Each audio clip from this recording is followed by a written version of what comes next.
Time now for Media Watch, a look at what's been making news in the Chinese media.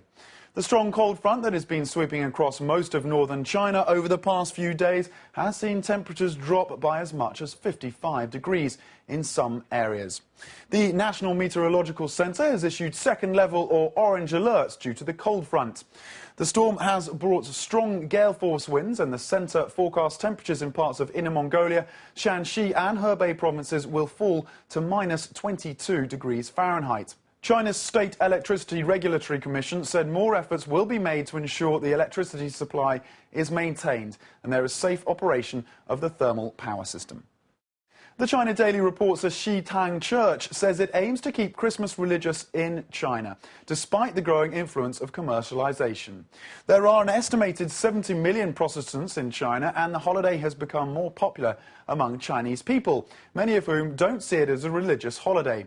Most of the Chinese public see Christmas as a chance to have some fun and are even unaware of its religious origins. But the Protestant church in Xitang said they were determined to keep it religious and kept the church free of lights and decorations, despite the entire surrounding neighbourhood being decorated. More wealthy Chinese people are seeking permanent residency in the US by making investments in the country. But a local expert warns they may be victimised by financial traps set up by domestic immigration agencies and foreign investment organisations. Qi Lixin, chairman of the Beijing Entry and Exit Service Association, says the number of applicants for the US EB-5 visa through investment almost doubled in 2009 to 1,000.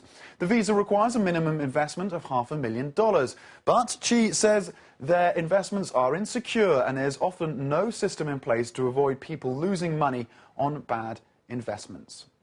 A train trip from Shanghai to Hong Kong will be reduced to 6 hours from the current 18 in 2012, when a high-speed railway between Beijing and Hong Kong is completed.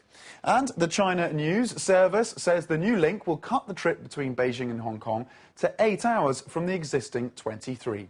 Officials say the Beijing to Hong Kong high-speed railway will bring more tourists to Hong Kong and help boost the local economy. The Beijing to Hong Kong rail line is in 4 sections, with its main stops in Beijing, Shijiazhuang, Wuhan, Guangzhou and Hong Kong. China will be treated to a solar eclipse next month. The Purple Mountain Observatory says an annual eclipse of the sun, covering more than 300 miles, will pass over 10 provinces in eastern China on January the 15th, 2010. The eclipse will last for as long as 11 minutes, though that time will be shorter on the Chinese mainland. Wang Sichao, a researcher at the observatory, says the best place in China to watch the eclipse will be Dali in Yunnan province. Parts of China witnessed a total solar eclipse in July this year, the longest of the 21st century. The Taiwanese military is trying to cover up a recent photo scandal which has been making waves online. Suggestive photos of Taiwan military personnel are once again making the rounds on the internet, but this time the photos are of female soldiers. One shot from March 2008 shows a female sergeant at the Joint Logistics Section 5 Regional Support Command Transport Battalion lifting up her uniform to reveal her bra. The photos were then posted on the personal blog of a female officer recording her military life. Website China Smack reports the pictures have prompted a strong public response, especially after they were linked to by a popular mainland forum. It was a close call for a not-so-dead man. The Tianjiang Evening News carries the story of a seemingly dead man who started uttering inaudible words minutes before his funeral in Hangzhou.